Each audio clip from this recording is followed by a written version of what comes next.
Ezra, Nehemiah, and Esther. Walter F. Adeney, M.A.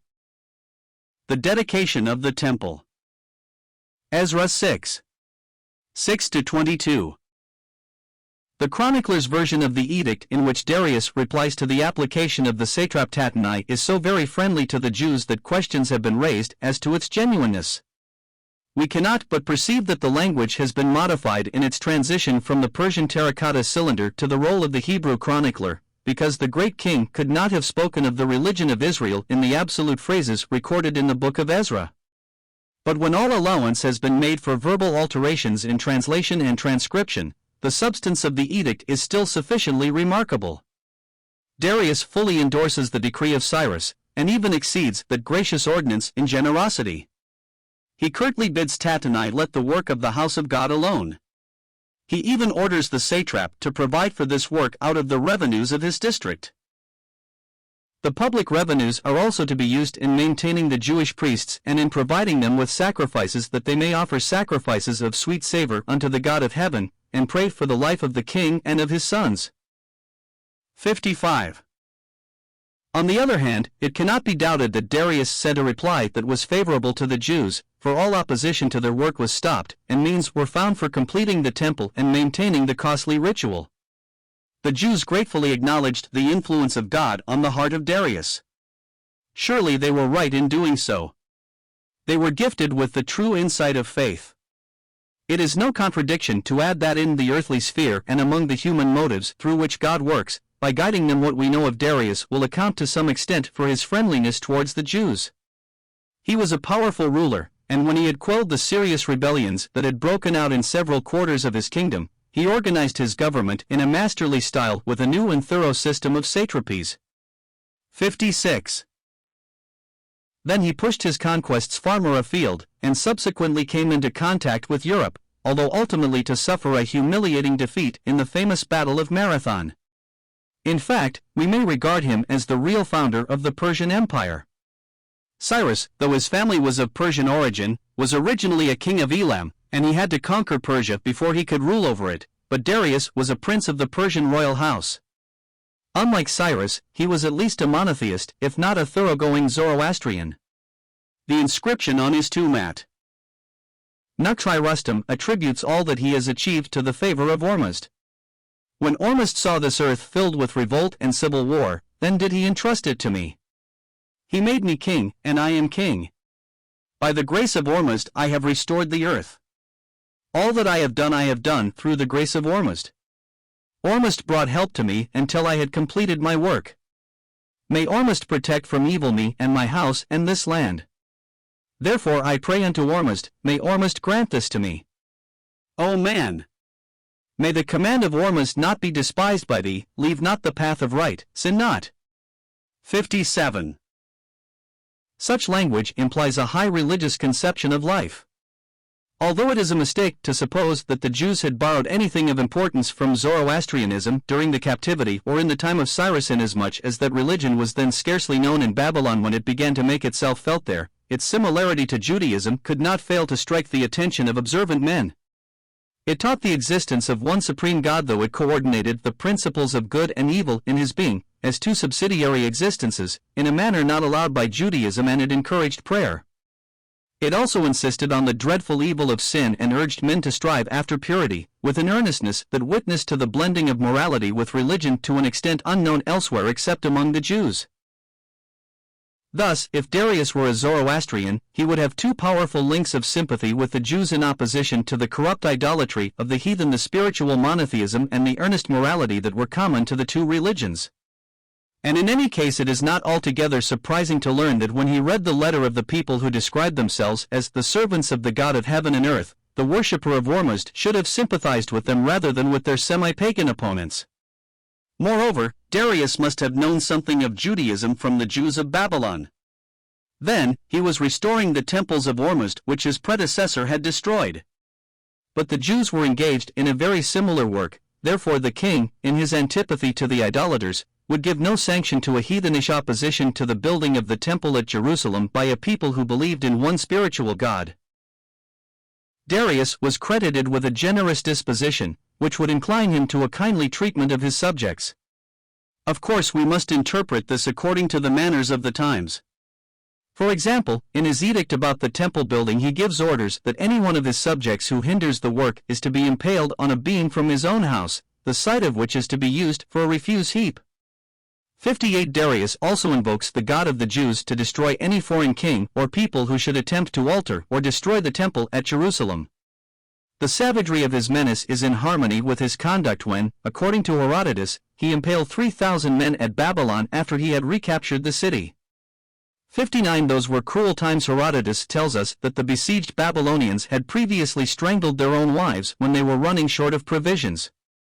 60 The imprecation with which the edict closes may be matched by one on the inscription of Darius at Behistum, where the great king invokes the curse of Ormuzd on any persons who should injure the tablet.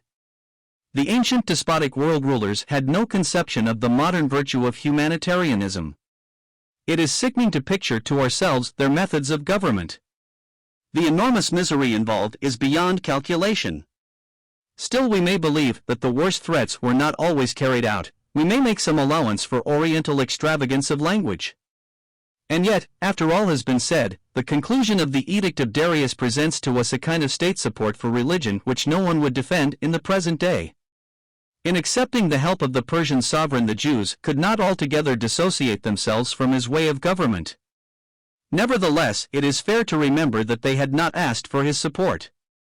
They had simply desired to be left unmolested. Tattenai loyally executed the decree of Darius, the temple building proceeded without further hindrance, and the work was completed about 4 years after its recommencement at the instigation of the prophet Haggai.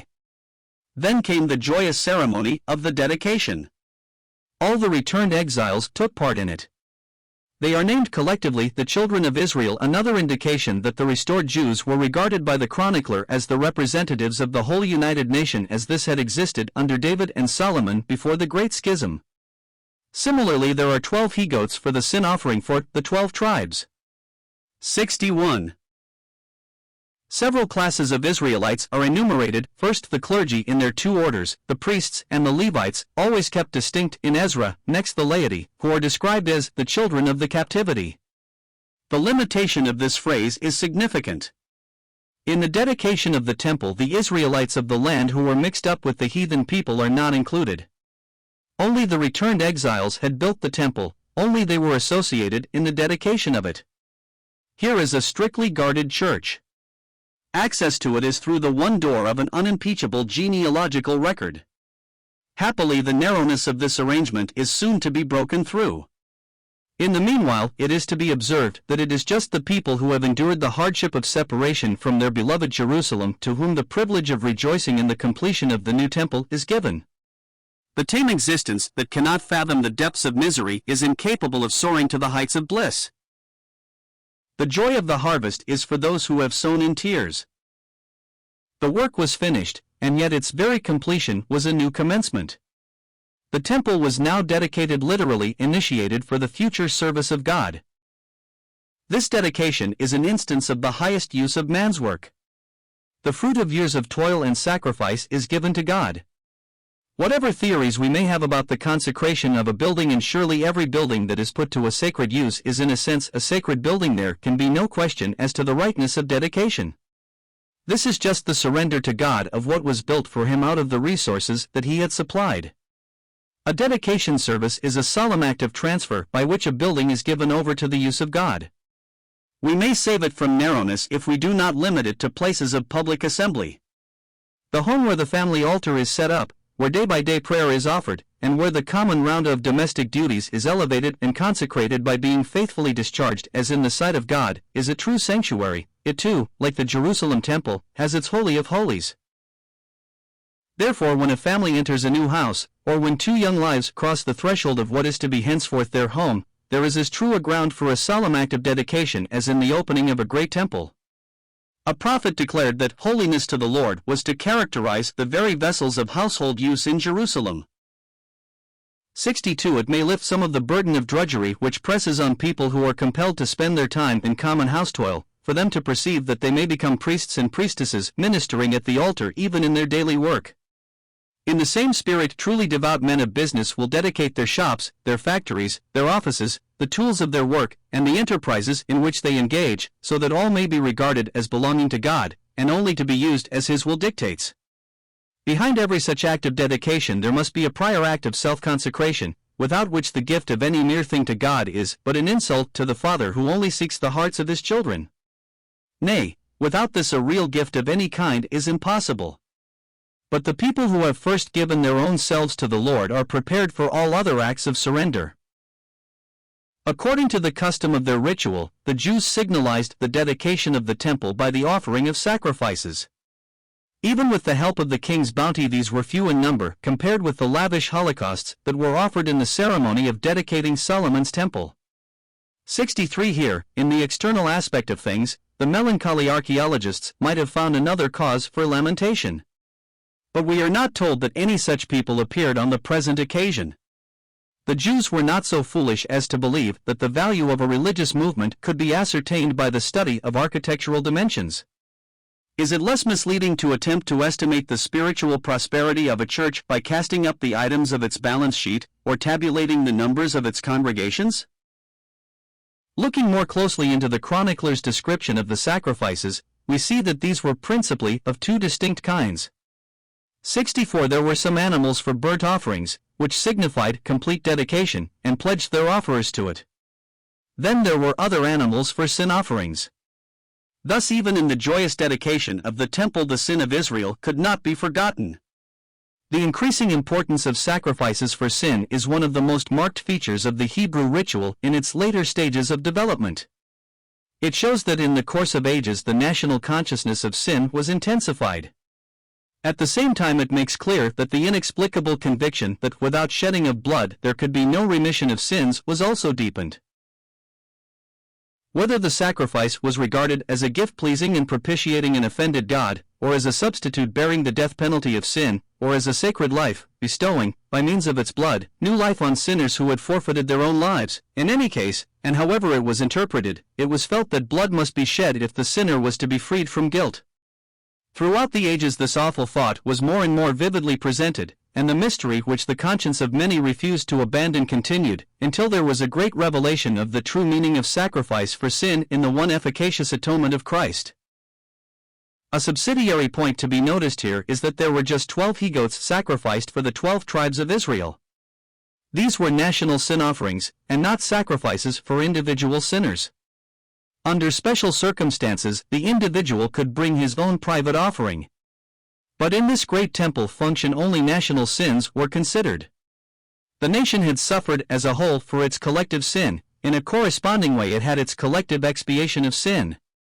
There are always national sins which need a broad public treatment, apart from the particular acts of wickedness committed by separate men. All this is said by the chronicler to have taken place in accordance with the law as it is written in the book of Moses. 65 Here, as in the case of the similar statement of the chronicler in connection with the sacrifices offered when the great altar of burnt offerings was set up. 66. We must remember, in the first place, that we have to do with the reflections of an author writing in a subsequent age, to whom the whole Pentateuch was a familiar book. But then it is also clear that before Ezra had startled the Jews by reading the law in its later revelation there must have been some earlier form of it, not only in Deuteronomy, but also in a priestly collection of ordinances. It is a curious fact that no full directions on the division of the courses of the priests and Levites is now to be found in the Pentateuch. On this occasion the services must have been arranged on the model of the traditional priestly law. They were not left to the caprice of the hour. There was order, there was continuity, there was obedience. The chronicler concludes this period of his history by adding a paragraph. 67. On the first observance of the Passover among the returned Jews. The national religion is now re-established, and therefore the greatest festival of the year can be enjoyed. One of the characteristics of this festival is made especially prominent in the present observance of it. The significance of the unleavened bread is pointedly noticed. All leaven is to be banished from the houses during the week of the Passover. All impurity must also be banished from the people. The priests and Levites perform the ceremonial purifications and get themselves legally clean. The franchise is enlarged, and the limitations of genealogy with which we started are dispensed with. A new class of Israelites receives a brotherly welcome in this time of general purification. In distinction from the returned captives, there are now the Israelites who had separated themselves unto them from the filthiness of the heathen of the land, to seek the Lord. Jehovah is pointedly described as the God of Israel, i.e., the God of all sections of Israel. 68 These people cannot be proselytes from heathenism. There could be few, if any, such in exclusive times. They might consist of Jews who had been living in Palestine all through the captivity, Israelites also left in the northern kingdom, and scattered members of the 10 tribes from various regions.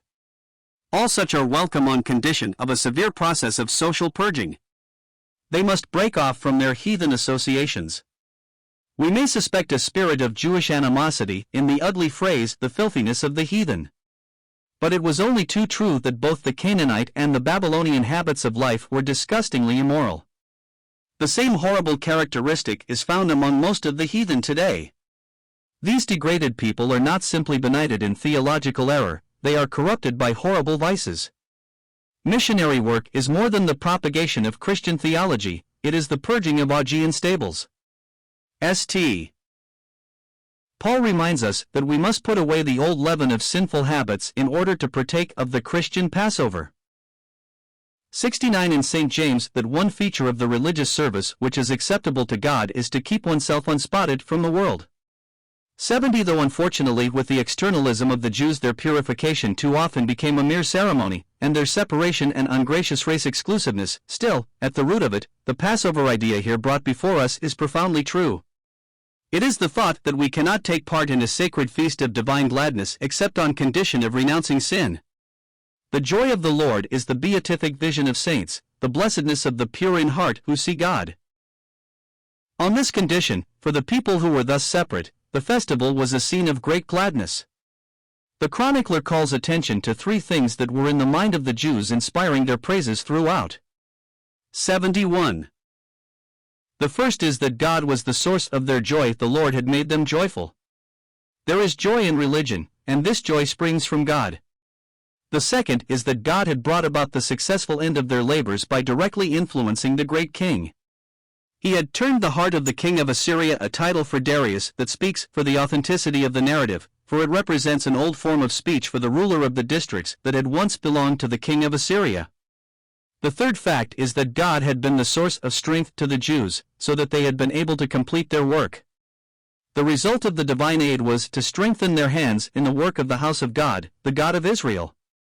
Among his own people joy and strength from God, in the great world a providential direction of the mind of the king. This was what faith now perceived, and the perception of so wonderful a divine activity made the Passover a festival of boundless gladness.